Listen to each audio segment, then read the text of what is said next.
Welcome to Bikers and Backroads, a podcast about all things Harley Davidson. We're your hosts, Jason and the Big Z, so sit back and join us as we go into this week's episode of Bikers and Backroads. Welcome back, everybody. Thanks for downloading the most recent episode of Bikers and Backroads.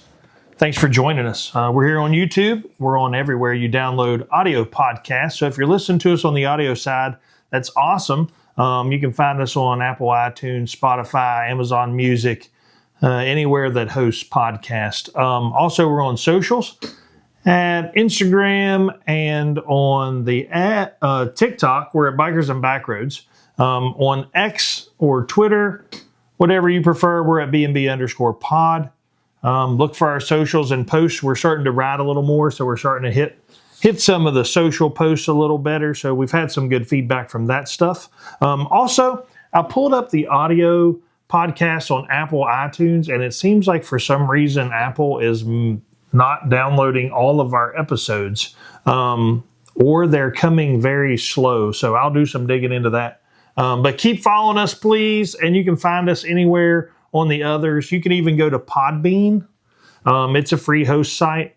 That's what hosts and pushes all of our things out. We use them. Again, we pay for their service. But so far, so good. They've been taking good care of us. But I pulled up something I got a notification that our latest podcast dropped on iTunes, and we had released it last Sunday, and it showed up on Thursday or Friday on my phone, and then I went to download it, and you couldn't do it. So I pulled up all of our other ones, and it shows that we've only downloaded like 13 episodes, and today's actually episode 28. So, again, thanks for finding us. Not airing any dirty laundry. That's just things that happen when you post that stuff. But yeah, come find us. Whether you're a seasoned rider or new to this whole thing, we think we've got something for you. So kick back and listen to what we're talking about. What's up, brother? Not much. Just a long week last week. Got some good riding in this weekend. So just hanging out, really. How about you? Yeah. Glad the weather's changing. We've done a lot of things. Again, we spent a little bit of time yesterday getting ready for an upcoming fishing trip for a reset button. And also got out and got on the bikes a little bit. We'll talk about that a little later in the show because we have that to tie into one of the segments. So to get started, one of our favorite things kicked off this past weekend. We really enjoy the Mission King of Baggers Racing League. And that kicked off in Daytona, and it was from Daytona 5th through the 7th. We're recording this on the 8th, so we have the results.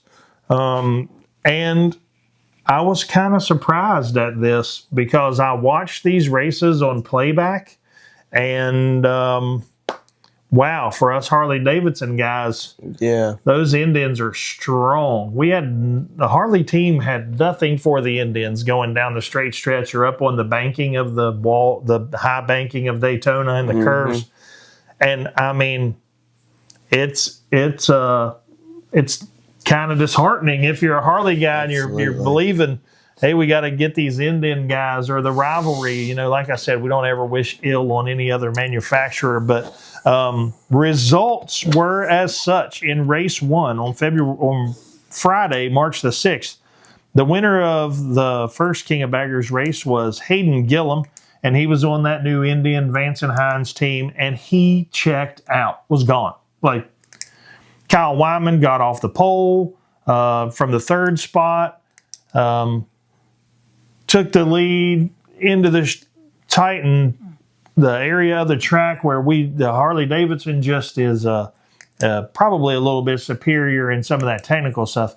But it appears to be much more nimble than that big Indian. They pulled up on the banking and then hit some straights.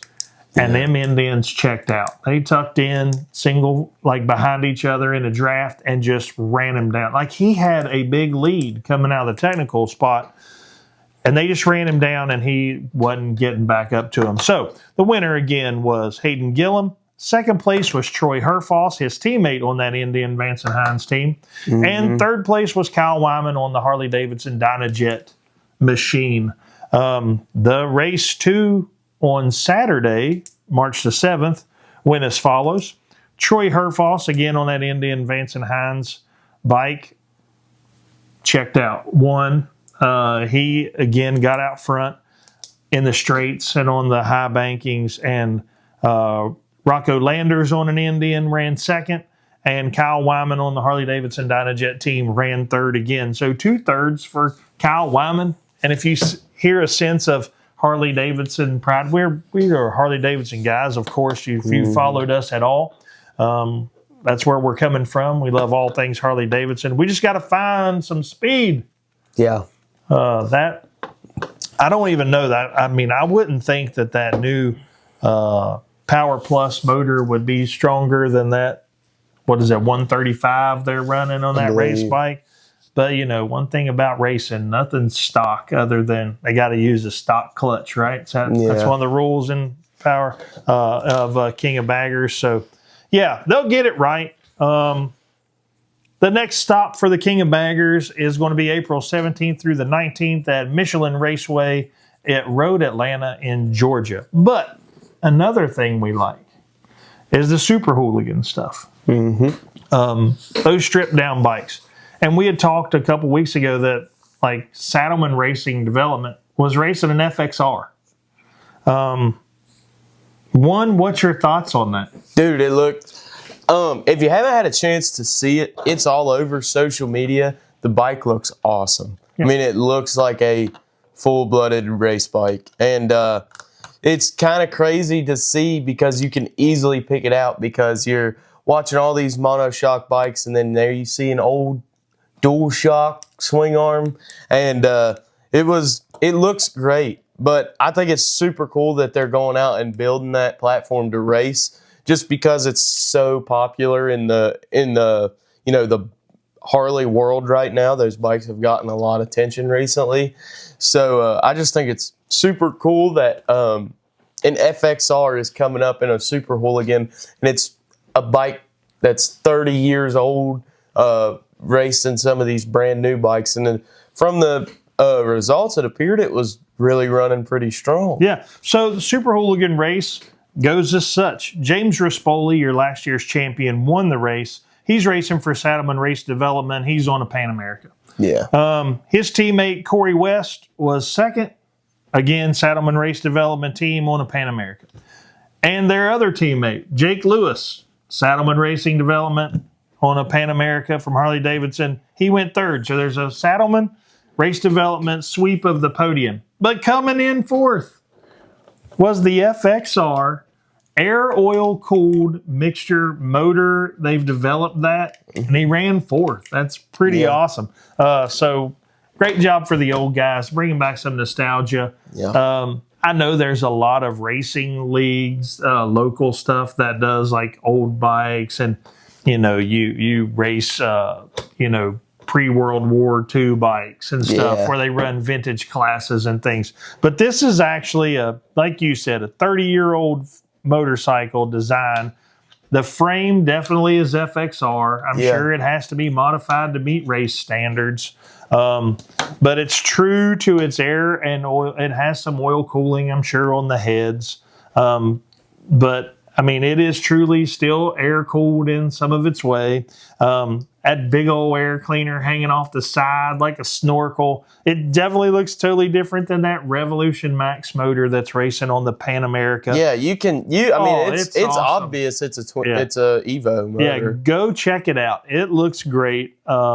It kind of just takes you back to days gone by. And like you said, with the popularity of the FXRs these days, where you find a good one, you can't afford it because everybody's sitting on a gold mine. But it's just a little bit where, anytime you see such advances in things like cars and motorcycles, then you got guys that just want to tip back to when things were a little easier. So it's cool to just watch the nostalgia of it. Yeah. Awesome. It was a good time. So those races are on the weekend again. You can find the follow-ups or the highlights. You don't have to watch the hour-long. I watched the 8-minute clips on YouTube that you got to see the starts. They did some team talk, and then you got to see a couple laps up front, and then you got to see the end. So it cut out all the stuff of the day and just put it into condensed form so we could gather this information. Next topic is something you are like screaming about. You sent me this week, so I'll turn the floor over and you can talk all about this new jewel that may be coming out. But typical Harley fashion, you got people that say, oh, they did this when they were talking about bringing out the Bronx and we've never seen it. So go ahead. So if you haven't been on social media or anything today, you wouldn't see this, but if you have, then you've saw it. If you're any such of a Harley Davidson enthusiast. So Harley Corporate posted a prototype, and it was the new concept bike, and it was revealed at the 2026 Mama Tried show. And it was the Harley Davidson RMCR, which stood for the Revolution Max Cafe Racer.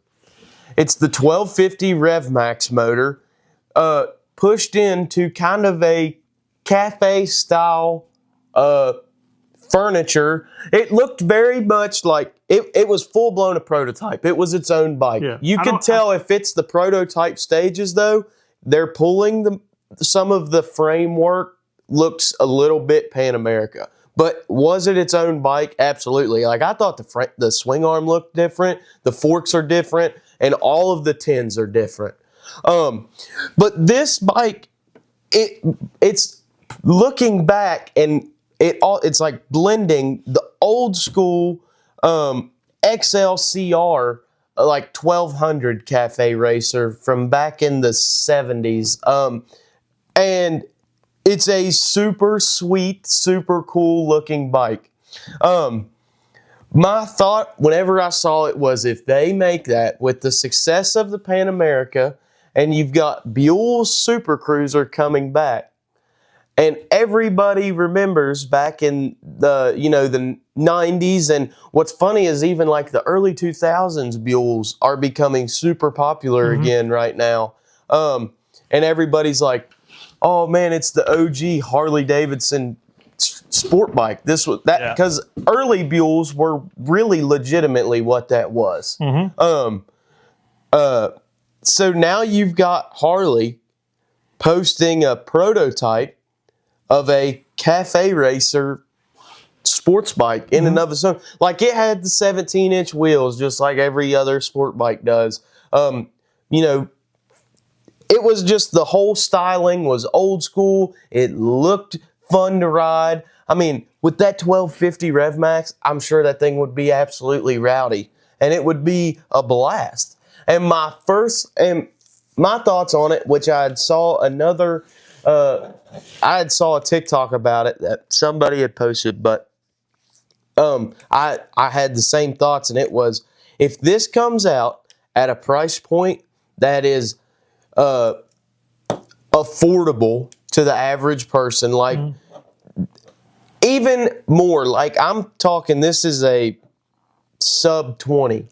If they can bring that bike in at sub 20, I think it'll fly off the shelves. And I would love to see that bike go in production. Yeah. I mean, if you're looking at and what you're hearing from Harley corporate structure is if you're wanting to go in and buy a bike off the floor, this might be your last year to do it.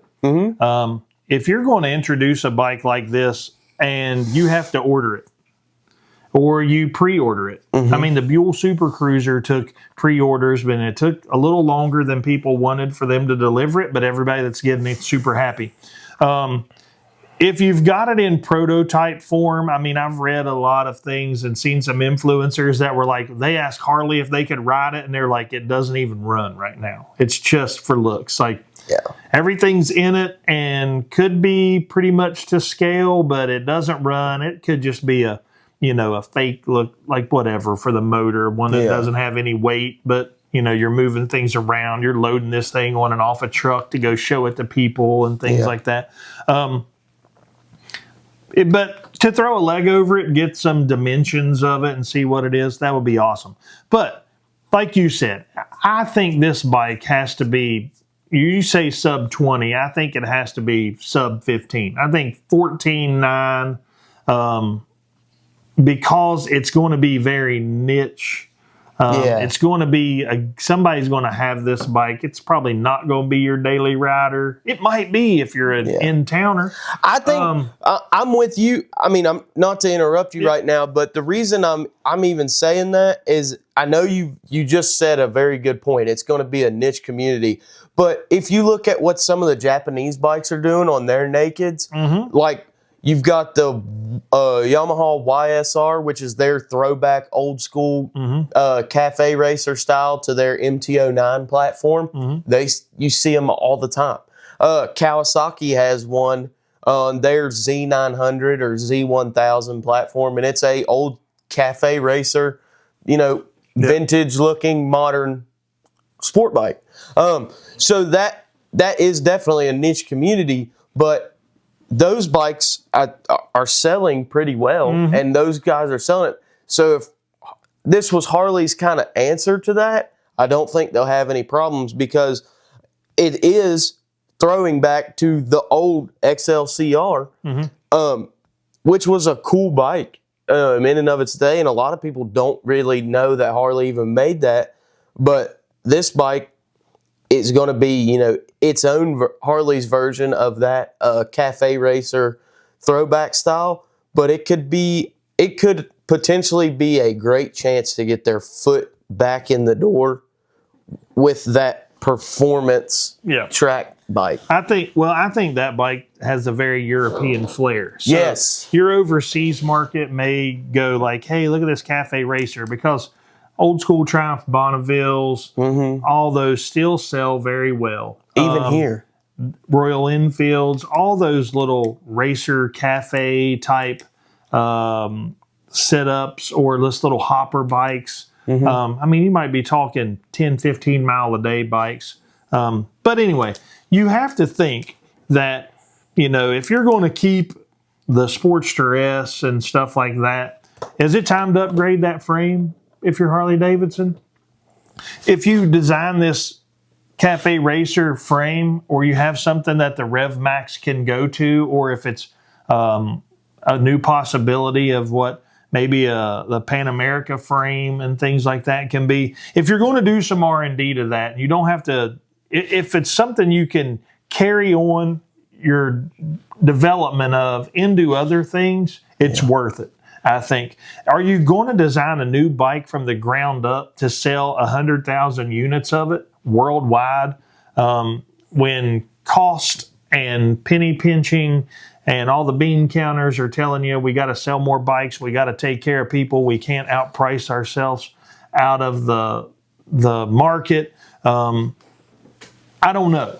But at the same time, if you take 100,000 of them on pre-order or 50,000 of them on a pre-order, and you tell people it's going to be a year before you get them. But when you get them, it's going to be right. And you can come in and sit on it and go look at it, and we'll travel it around to dealerships or rallies and things, and people can go look at them and then say, yeah, I'll pony up. I'm $15,000 or $17,000 in on this. It's not something I have to have, but I want it in my collection, or I'm going to use this for this type of travel. Good. But do you make 1 million of them and have to sell them? I mean, I don't know that you debut a bike where you have to have 1 million plus units of them sold for it to be economically feasible. I think you look at, you've got the motor. Yeah. That motor is becoming more proven daily. You have the Nightster. Those you tweak that frame a little bit. You change the tins. You put some carbon fiber where it's metal. You minimalize the gauges. You give it an old school feel. You don't have to have all the digital tech and stuff on it. You can make that bike under 17, and it appeals to a lot of people. Yeah. I love the look of it. I mean, that's crazy looking, sweet bike. And the ability to make it and sell it is there. But I think to develop that bike, you have to have many of the components that move over. You don't want to have a whole new brake caliper. You don't want to have a whole new swing arm developed and stuff. But you have racing.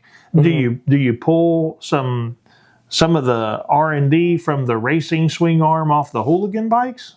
Yeah. I mean, can you put that on? And that's something else. Can you bridge that almost like it's not that hooligan bike, but how the RR and now even the CVO Street Glide ST has a lot more of the things that came off the racetrack. Yeah.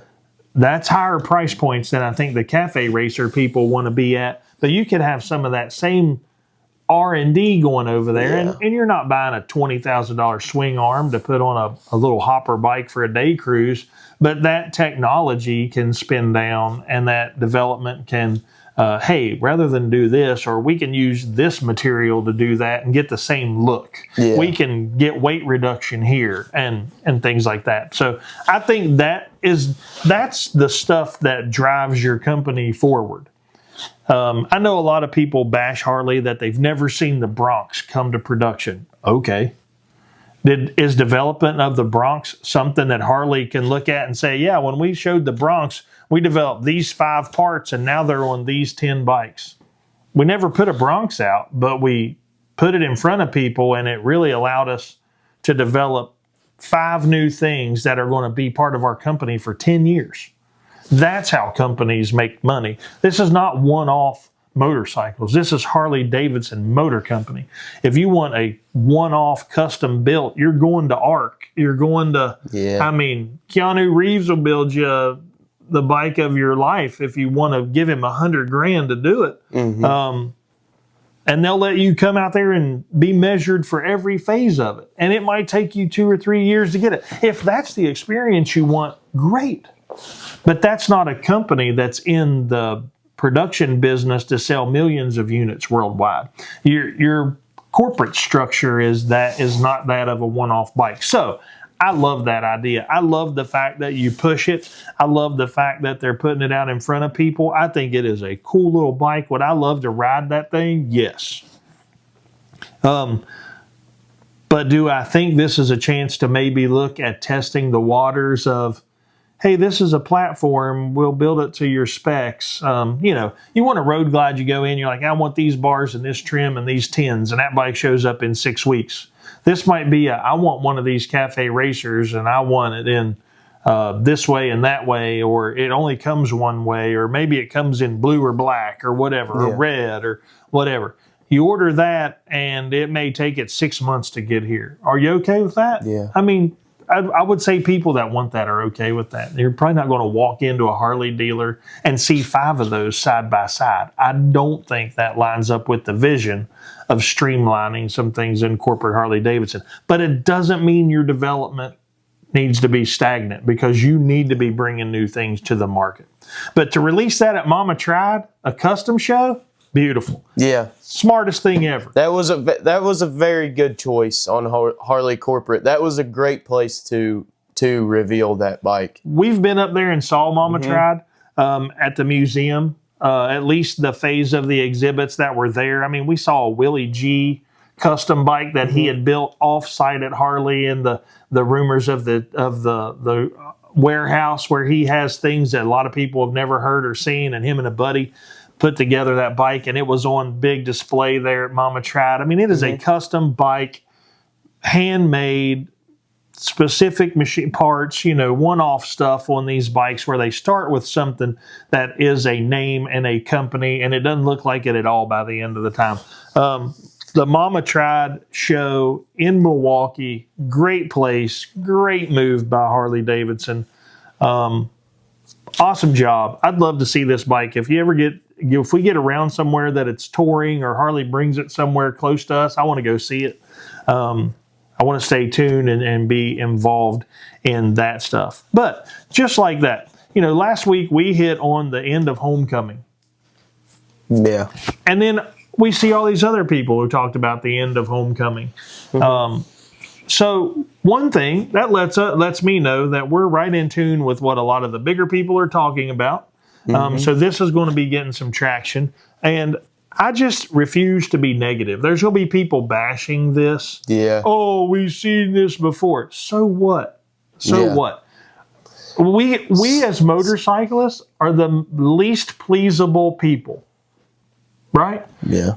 We ask for things, and when we see it, we don't like it. or we ask for it, and when they give it to us, it costs too much. What are we going to do? Yeah. But I think we all want to get behind a motor company that's willing to push the envelope, give us new stuff. And let's be honest, there's going to be a lot of people that look at that and be like, that's terrible. I'd never buy that. Okay, it's not for you. I'm not going to buy a Sportster S. I'm not. Yeah. But I don't think you should quit making it if people buy it, or it definitely is giving you the platform to try out some parts that you're moving on to other things.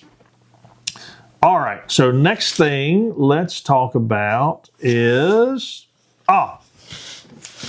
we did get a chance to ride yesterday, so what's going on with that? How'd that go? What was your thoughts? The ride was actually very great. We caught some great weather and we're beating the rain. We hit a little loop we hit very frequently because, like I said, we were trying to beat the rain, but it was still good. Some road conditions were definitely changed. Man, hit some bumps in the road that I don't remember being there last year, and my suspension was using all of that it had, all the travel. So that was something I wasn't fully expecting, but we even met up with a friend of ours who saw us, and we pulled over and he hopped in behind us. So that was a great time to just cruise around with our little group, I guess. And we just were able to just kind of clear our minds and take a minute to ride around. So yeah, we hit a little loop around the house, like you said. Just a quick. It takes us about an hour and change to do that loop, but it clears a lot of things, allows you to do a little shakedown and things like that. I did notice that it had rained a lot here the past week. So the road was cleared off of salt pile up and just like some loose gravel and stuff that was working its way on the road because of how scraping was pushing stuff back and it was running on. There are a lot more bikes getting out. Still a lot of road work needs to be done. There was a lot of potholes. And a lot of just road settling, like you said. But yeah, we had a good time. Didn't have anything go on or any issues that we encountered.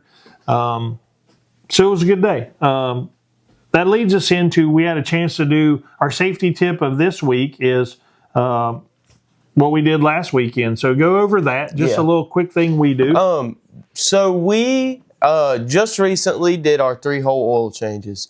And we, put the fluid levels in and definitely check them before we even start and make sure that they're reading. But we put in what Harley recommends, check your dipstick, and then we just go and ride it.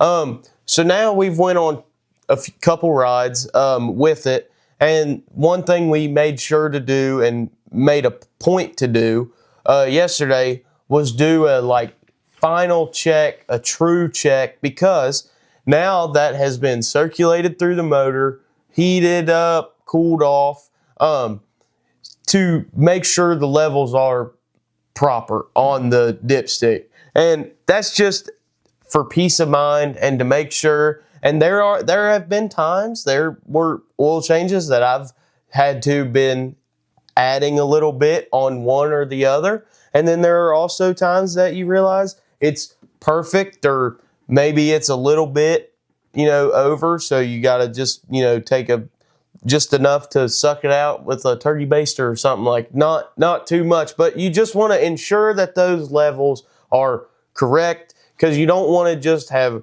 put it in there cold, hadn't circulated, you put your dipstick down in there and you go, oh yeah, it's good, ride, and next thing you know, you're half a quart low and you never realized it. So yeah, you buy oil in a container, or you buy your transmission fluid in a container and your primary oil in a container, and that container says it's 1 quart or so many fluid ounces, and you assume that. But what if in a manufacturing situation they had a problem and that didn't put but 0.8 of a quart in your bottle, and you put that in there, and like you said, as it's cold and it's run down, you put your dipstick in, It's all sitting there. You get a good reading. Now you warm it up, you ride it, you circulate, you come back, you let it cool off. It's already circulated around and it's providing all the lubrication and getting to where it needs.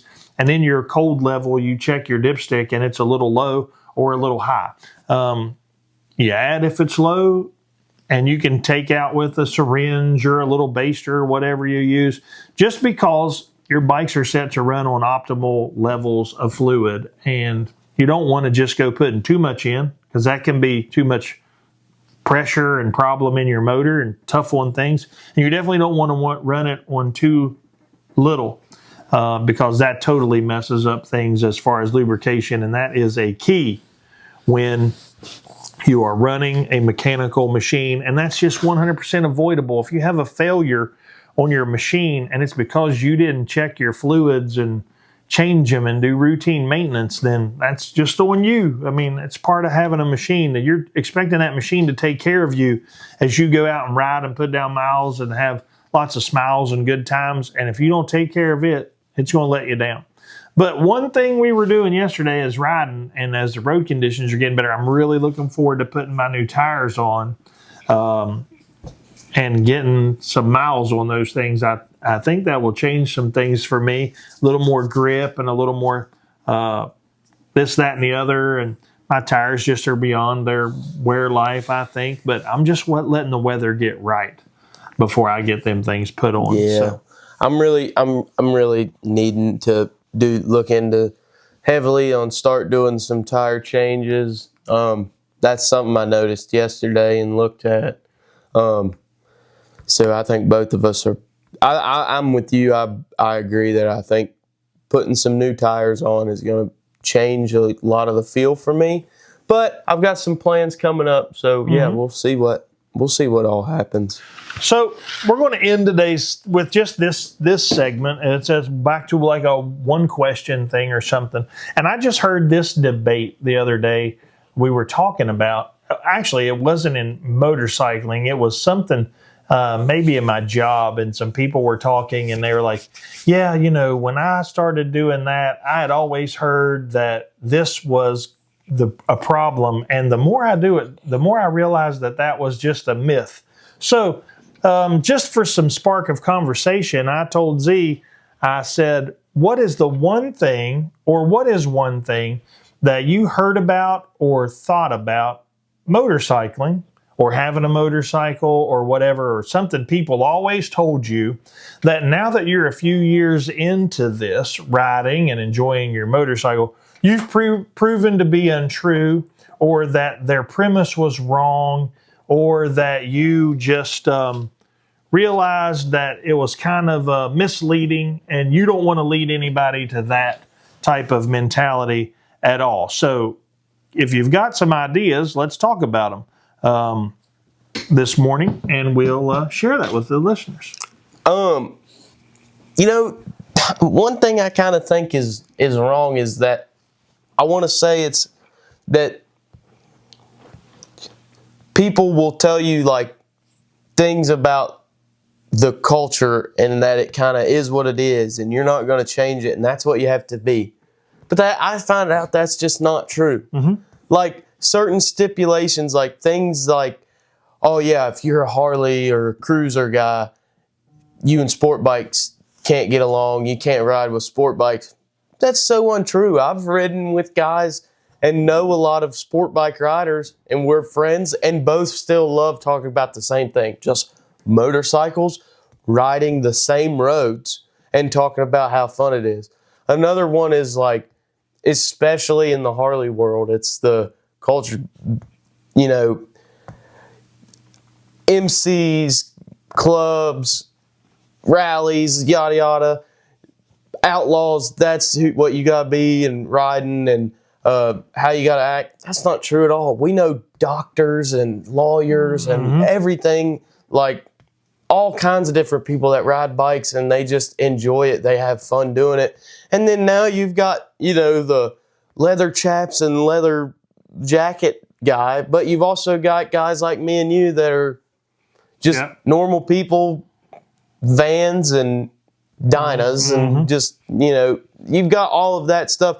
And there's so what I guess I'm kind of saying is it's not just one culture. There is like so many subcultures, but a lot of the like attitudes and stuff that people project are just so false. Yeah. I think that goes back to you, and I want to do like a live or a get somebody in here and interview them, because I think that might be one of the biggest things is the people's perception of culture versus community. Yeah. I think motorcycling is a community. And I love being part of that. There are certain parts of the culture or the subculture that I don't go dabble in. I'm not against them, those parts of the culture. That's just not for me. It's not bad. It's not good. It's just that, I don't drive certain vehicles because they're not for me. I don't hang out certain places because that's not how I am. But at the same time, there's a lot of things that we agree on and enjoy together more than the limitations of culture versus community and things like that. So you being your age, that is enlightening to me, that it's more, you look at things that were trying to kind of a turn off, or people's perception that may have made you feel isolated, and you don't see that. You see more unity and things that bond people and things we can all get along with, because there's so much that people try to divide and pick apart. And I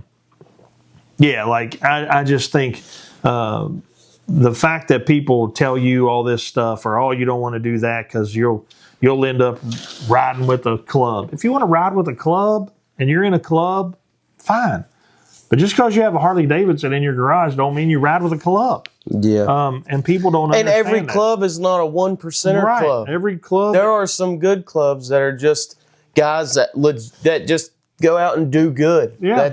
And they're not every club, not every guy wearing a patch is the biggest, baddest dude that's been to prison and kills people. Like it's not what the movies project that to be at all. That's something that Hollywood really messed up, I think, on the bike community, was clubs and MCs and patched guys, and it's not like that. I'm sure there are a select few that might be because they're called 1%ers, because it's a very small percentage. Yeah, it's probably less than 1%. Honestly. I mean, you look at how that moniker came out when the AMA was like 99% of motorcycle riders are peaceful, fun-loving people. So the 1%ers jumped on that article, and I mean, they made clubs and whatever. And if that's you and you're an MC, and great.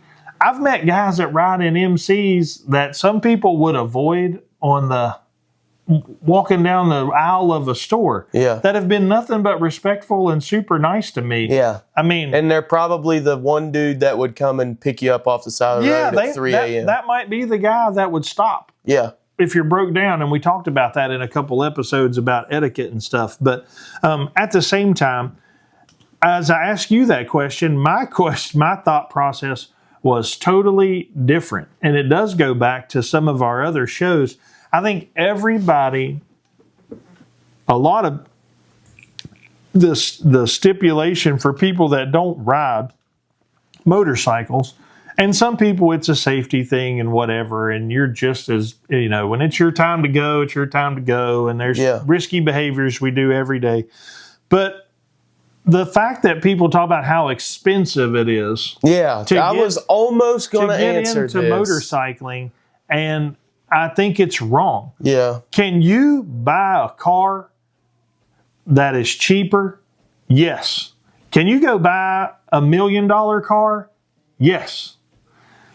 You can get into motorcycling as cheap as any other hobby you want to get into, whether it be boating, whether it be bass fishing, whether it be building your truck, whether it be collecting firearms. I mean, if that's what you want to do, they're as expensive hobbies, and you can get in it as expensive as you want or stay as cheap as you want. You can go buy Most a great definitely. bike to ride for 10 years for under $5,000. You can pick up gear that's going to keep you safe. I mean, you can be all in on everything probably Yeah. for $5,000 on a motorcycle. Yeah. And enjoy it and use it for what it is, as your mental reset, as your hobby. You get in, you do it for a few years. If you're the guy that then goes on to something else and gets out of it, you're not in over your head. Somebody's going to buy your stuff. Yeah. But if it creates a lifelong passion in you and you ride for the rest of your life, that's a pretty cheap investment 100%. in something you're going to get into. Both of us are on our bikes cheaply. Yeah. For what we have, what we've done. We had a budget. It fit our budget. You just can't go into things willy-nilly. You can't walk into the Harley shop to pick up brake pads for your 2015 and walk out with a brand new CVO ST Yeah. and act like you just impulse bought it. No, you were planning on doing that. You don't get talked into spending $45,000 when you were there to spend 60. Yeah. I mean, I'm with you. I don't think it's that. And something I also feel like I keep noticing is like, you don't skimp out on safety equipment like your helmet and things of that nature. We're at a point in time now where our technologies are good, and the difference between like the name brand good helmet and something that's name branded, probably not even DOT tested, it's probably not going to save you, but something's better than nothing. The difference in price of those is getting to be like $100. Well, it's going to be $100 and $200 difference. Just go ahead and you're not having to skimp out on important stuff to be able to get yourself on the road is kind of what I'm getting at. Like something that gear and all of those are starting to become way more affordable now, and the used bike market is becoming flooded and getting some great bikes with some great deals. Yeah. Maybe this summer I want to do that again that we did. Yeah. And maybe every couple weeks we can even do it again. If that's something our viewers would like to see, where we did our just random Facebook finds, like our marketplace finds that we saw used for cheap. And, like that's something I think we should continue to do to just kind of prove this point that motorcycling is not, you can get into it and be the guy that buys everything brand new, everything top shelf. That is expensive. Yeah. Then you're getting into it for as much as it's worth. But hey, if you want to be that guy, be that guy. Yeah. I'm not going to bat an eye at you or I'm going to tell you your think bike back. looks nice. Yeah, I'm going to tell you that's awesome for you, and I'm happy that you got that bike, and I hope you love it and ride it and take care of it, and it take care of you, and we'll all have fun. And if you roll up on a 2000 model bike, hey, I'm going to look at you and go, dude, mine's an 07. That bike's awesome. Yep. And you can sit there and tell me how good of a deal you got on it, and we can both be excited and happy, and I'm going to say, well, let's go ride up. Yeah. I want to see what this thing can do. Yeah, the odds are we probably both like hamburgers Yeah. or pizza. Hey, let's go get some food real quick and talk about our bikes. It's fine. You're like you said with gear. Everything, you're going to want at least a DOT approved helmet, like you said. Yeah. But you got people splitting hairs of $1,000 helmets versus $600 helmets because of how loud they are in their ears. Yeah. Okay. If you need a $300 helmet, you can get a DOT helmet that is comfortable and full-faced and modular, or even an ECE helmet. Mm-hmm. That's under $300-400 now, if it fits you. Wear your Moto earplugs you get for $30 if you want it to be quieter, and you don't have to pay $1,000 for the newest helmet. You're in it for $330, and you probably are experiencing, your miles per smile is probably way more than that guy that has $1,000 helmet, because you're doing something new. You're getting involved in something. that's really just going to be rewarding. It's probably going to let you meet people you wouldn't stop and talk to any other way. And man, there are just some great people in this community. And don't be stereotyping people. Come up and talk to us. If you see us, I mean, we're easy to talk to. I work in the public. People have to talk to me and see me every day. I'm not unapproachable. Just because I'm riding my motorcycle or you see me at the Harley shop. Like, we bumped into one of my doctor friends at the Harley shop and stood there and shot the bull the other day. And, we walked around, looked at everything new there, and we're talking colors and what his next bike's going to be. And then he goes to work on Monday and he's helping put people back together. So, it's like, therein is just the broadness of the community. But I would say the biggest misnomer for me is that people always talk about is low-hanging fruit is to say, oh, it's too dangerous. Well, there's lots of stuff we do that's dangerous. And if you're going to play life on the sideline, there's a lot of things you probably do that you should stop. Like, don't go to the grocery store. You might get hit by a shopping cart. Yeah. I don't know the exact numbers, but I just saw something about it, and there was a true statistic of like the past 5 years, you were more likely to fall down and die from hitting your head on a trip walking dead straight on flat ground than you were to be in a motorcycle accident. Yeah. That is the honest truth. You have to eliminate variables. You have to take care of your equipment. You have to wear the proper riding gear. You have to watch your surroundings. You have to ride within your abilities. Ride outside of you do not ride outside of your limits. But for me, the biggest misconception is how expensive motorcycling is. And it can be, like you said, you can be the guy that goes and buys brand new stop, pop, this, that, the other. I've seen some guys that have recently purchased their new bikes. They've had a bike for 5 or 6 years. It's time to upgrade on their end, and they're going out and they're buying the new CVO STs, man. And I'm like, yeah, go get it, man. That's awesome. You're willing to sacrifice for it. We don't know that guy hadn't been saving and he walked in there and paid cash for that thing, or if that's like his biggest saving goal he's given himself for 10 years. We're just talking about this guy spent $50,000 on a motorcycle. Kudos to him. Yeah. Because he actually did something that he had set his mind to, and it wasn't an impulse buy. He's probably not the guy that's hoping that they don't come and get it because he can't make the payment or something like that. But yeah, if you may remember it, because you're bringing that up, you may remember it. It went viral a couple years ago. Whenever I remember seeing it all over TikTok and Instagram.